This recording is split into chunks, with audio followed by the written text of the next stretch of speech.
Well, we're digging up an old and important topic today, and I'm so glad you're with us. Thank you for joining us here at the Human Resource. What's the number one topic we have been talking about over the last 7 years? I-9s. I-9s. And I am so excited to be introducing two new presenters, all the way from Michigan, with Warner, Norcross and Judd. I'd like to introduce to you Sarah Bileti, partner and chair of the immigration practice, and her partner today, Christopher LeClair, associate. And it's been a couple months that we've been trying to get this together, correct? Yes. Yes. And I'm going to pre-warn our audience. They've got so much to talk about today. I am going to have a very low key. You are not going to hear my voice very much today because, quite frankly, the issue of I-9s is just so important, and their specialty, you need to be taking notes. You know, I tell you to take notes every so often. This is the show to take notes because we're going to talk about the biggest mistakes. We're going to talk about the importance of audits. And when you look at your I-9s, what should you be looking for and looking at and training your team to understand? Sarah, I'm just going to kick it off to you and Christopher because you guys know what to do here. Thank you so much, Pandy. Thank you for having us here today. We're excited to be guests on the podcast, and we're going to do our best not to put anyone to sleep as we talk about I-9s. I know it's not exactly scintillating material, but it is unfortunately inescapable in the sense that if you are an employer in the United States, you have to deal with it because anytime you hire someone, completing Form I-9 is required. It's a federal law.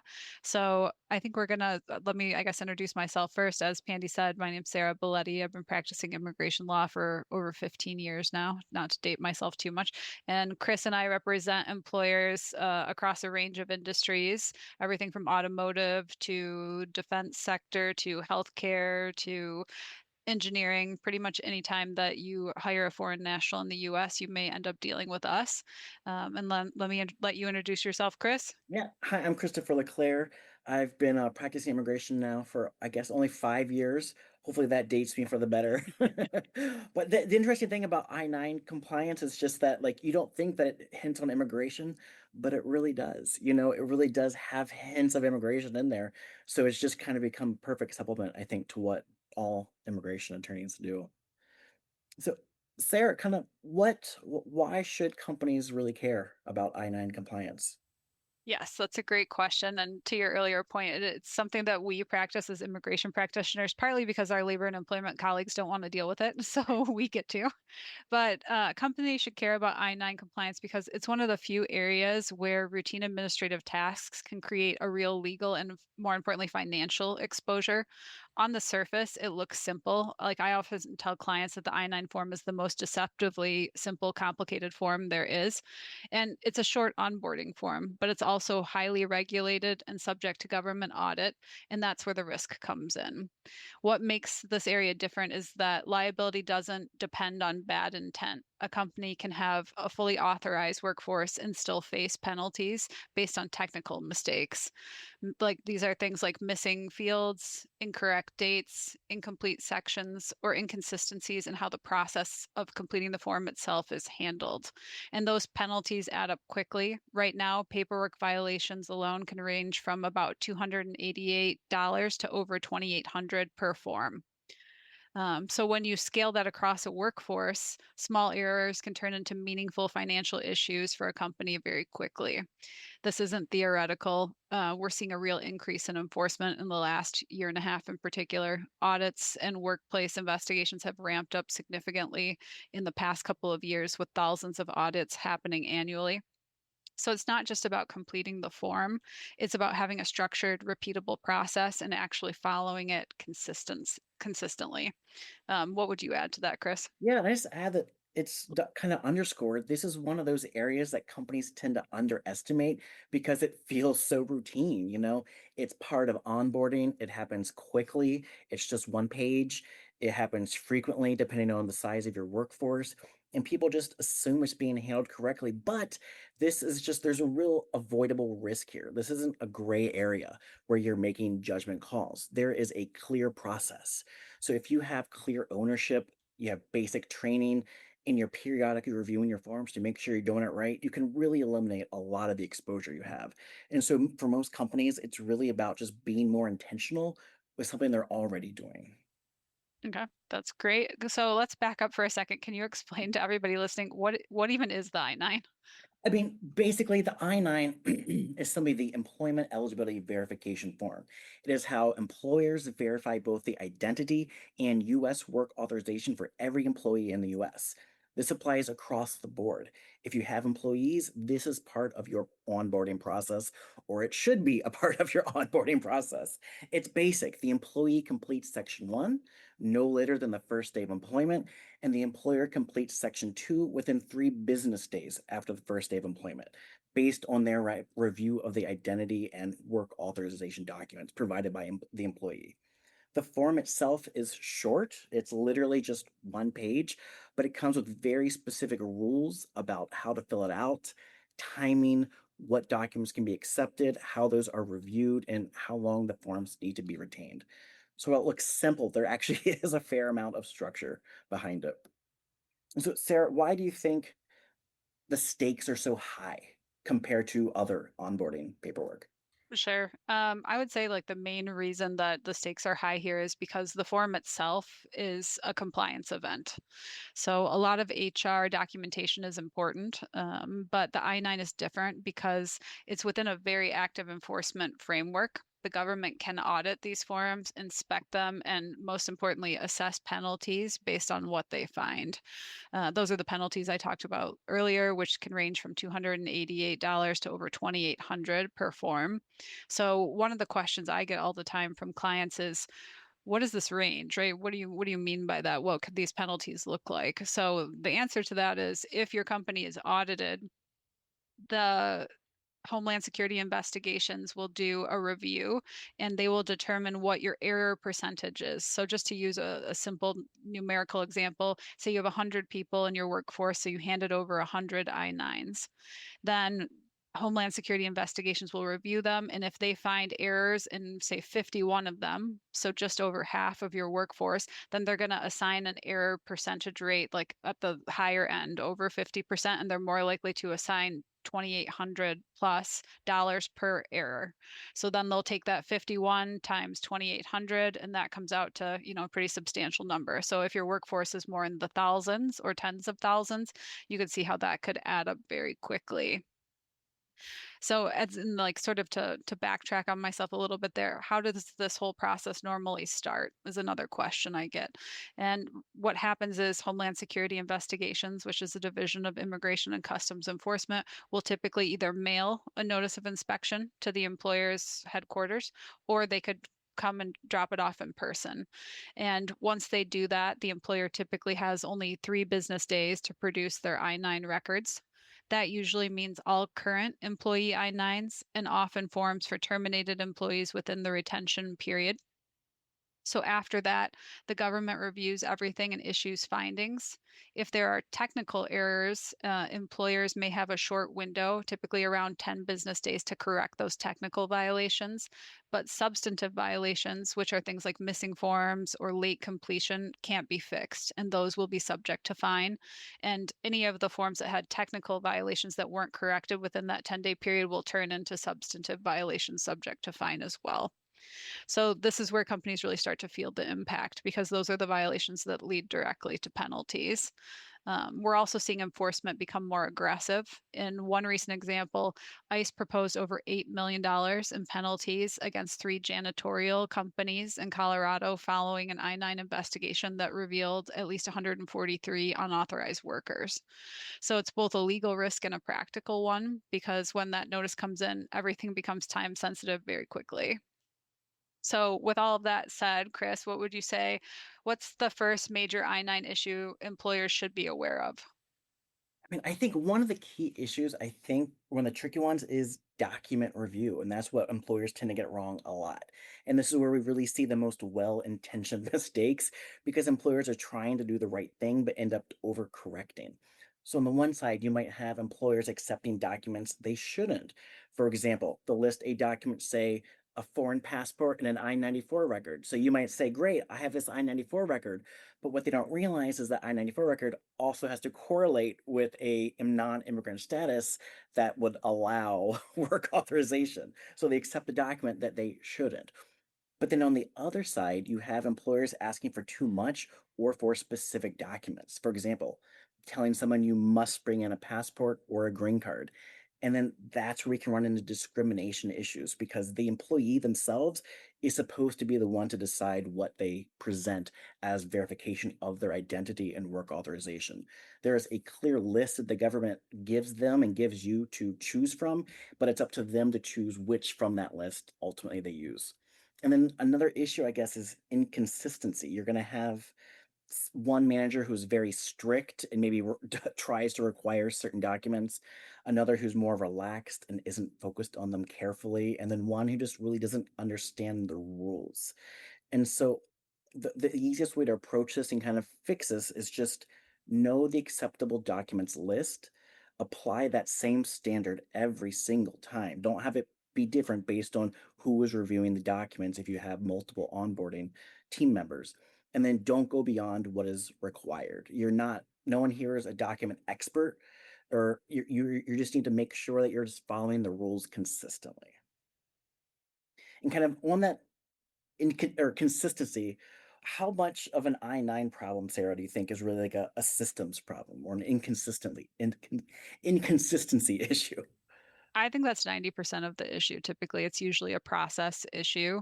One of the biggest risks we see is inconsistency, as you just mentioned, across locations or across teams. A company may have a compliant process on paper, but if it's not being followed the same way everywhere, there's still exposure.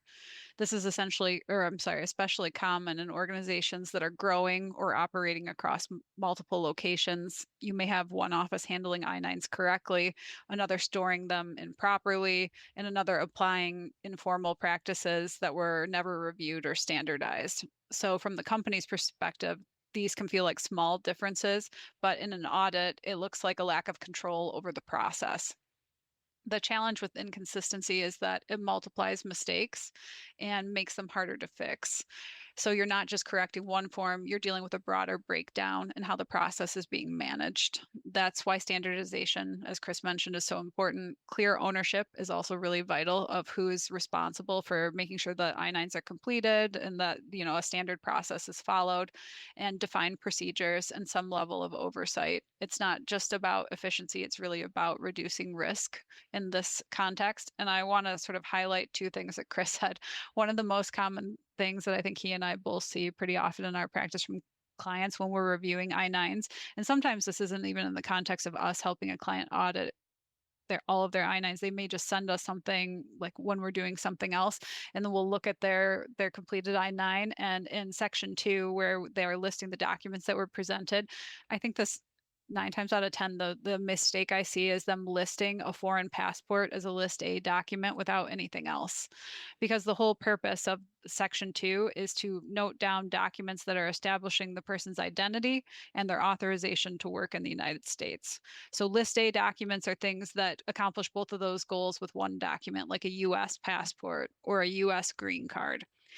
A foreign passport is a list A document only in combination with other things. It's called a combination document because, of course, a foreign passport doesn't show your authorization to work in the US, it only shows your identity. But a foreign passport in combination with an I-94 form that gives you a work authorized status would work. So this is something we see all the time and we find ourselves explaining to clients because that's really how it works. List A are documents that establish identity and authorization to work in the US, or List B is identity only, like a driver's license, and List C is authorization to work in the US, like a US Social Security card or something similar. And that's always So, where immigration okay. comes in a little bit too. Is like you Yes. don't realize that like, oh, it's not just document review. You kind of have to have a basic understanding of immigration concepts, what statuses allow you to work and stuff. Yes, I think that's why our labor and employment colleagues kick it over to us because they don't want to deal with it. They hear status, okay, Sarah and Chris. But so in addition to that document issue, another really common mistake I see, and I'm sure you do, Chris, is in poor verification Yeah. practices. So in that area, what tends to confuse employers and what are the biggest problems there?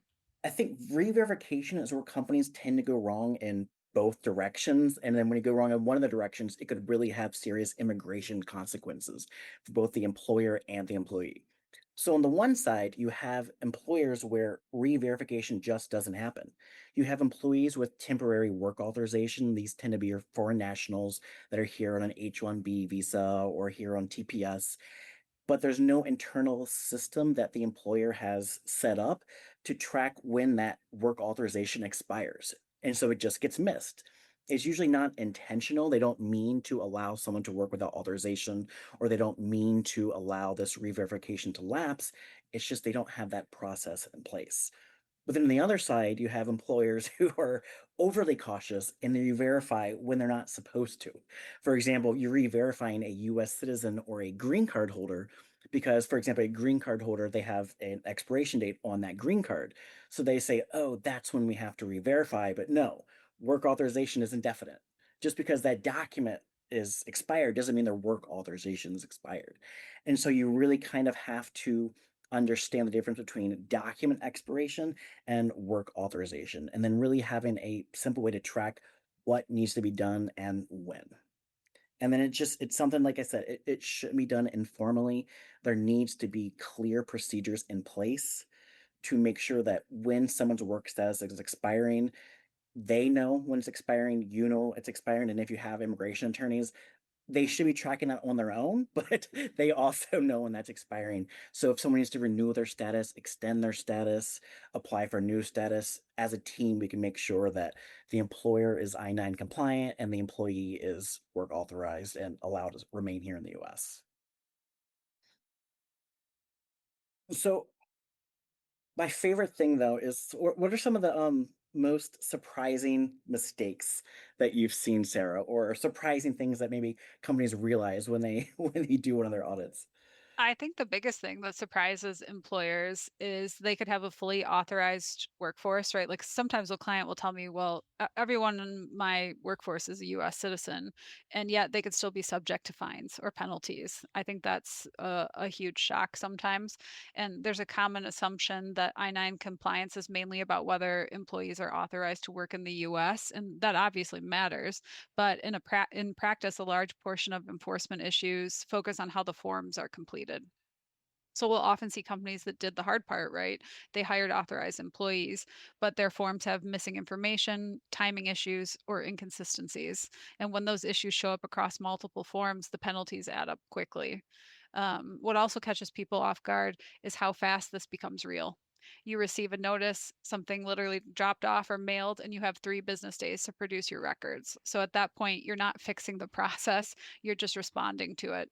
And whatever patterns exist in your forms become visible very quickly. So that disconnect, I think, is typically what surprises employers. They think compliance is about the outcome, when in reality, it's almost more about the process behind it. And one additional thing that people need to understand is intent doesn't matter. You can have the best intentions to do everything correctly, but mere technical errors are where you get in trouble. So, Sarah, I think we're slightly running out of time. Do you want to do our lightning round? Yes. Do we have time for a lightning round, Pandy? I can give you about 2 minutes because I do. There's a couple things that you've brought up that I've been sitting here taking notes. I really want to make sure that we don't lose. Okay. All Sounds good. right, So go ahead, Chris. I'll go for it. Sarah, what if we discover mistakes in our I-9s now that we've already completed? Yep, this is common, and it's much better to find issues yourself than during an audit. So you can correct many types of errors, especially technical ones, as long as the corrections are done properly and transparently. So what that means, right, is if you have corrections that need to be made in section 1 of the I-9, that can only be completed by the employee. So the employee has to still be employed, and then you're going to the employee saying, can you please correct whatever it may be, and you're asking them to write in the correction, cross out whatever is incorrect, and then initial and date. And if there are things to be corrected in section 2 or in now it's I think the addendum, right? Appendix B or whatever it's called. The employer can make corrections there the same way by crossing out incorrect information, writing in corrected information, and initialing and dating those corrections. And if the employee is gone, they cannot correct Yeah, they section cannot 1. correct section 1. It's done. Yeah. Yes, that ship has sailed. So that's that. So Chris, can we backdate an I-9 if it was completed late? Never, ever, ever backdate. People love to do that. They think it's easy. No one will know that we backdated. But if it's found out that you did, that is literally compounding the mistakes. That mistake has already happened. You can't correct it. All you can do is put a little annotation about what went wrong and then focus on your processes to make sure that doesn't happen again. How long do we have to keep I-9s? So the rule is 3 years after the date of hire or 1 year after the date of termination, whichever is later. This is an area where a lot of companies either keep forms too long or not long enough, so having a clear retention process is vital. Do we need to redo I-9s for existing employees? Generally, no, not unless there is a specific reason like missing forms or just certain types of errors that are consistently happening. So, Pandy, what are some of you said you're taking some notes for us. What do you have for us? I am. You brought up some really good points, and the audience has heard this a number of times, but I want to go back to the key topic here, and that's you need to be trained on this. This requires a sophistication of knowledge that is not demanded out of some of the other areas of HR. And again, this is the most talked about topic on this show because that look at that how many times the form has changed. Yeah. Just checking to make sure you're not using an expired form is something that people still stumble on. But Sure. when you talk about knowing the different documents and knowing this and that, my gosh, guys, if you're listening, please hear what they're saying. We need to make sure that you are trained by listening to podcasts like this, by working with people like Sarah and Chris, and ask these questions. Run these scenarios by them because as you can hear on the show, they're getting the questions from others. If you have any questions or have a concern, call them. And please understand, don't panic because of those fines. You've got to show the goodwill that you heard what they said or that you've been told that audits are important. So go and do your self-audit or call someone like Chris. And Chris, can you guys do this virtually? Could they call you and say, we want to do an audit and we're going to hold these up and do it Yes. virtually?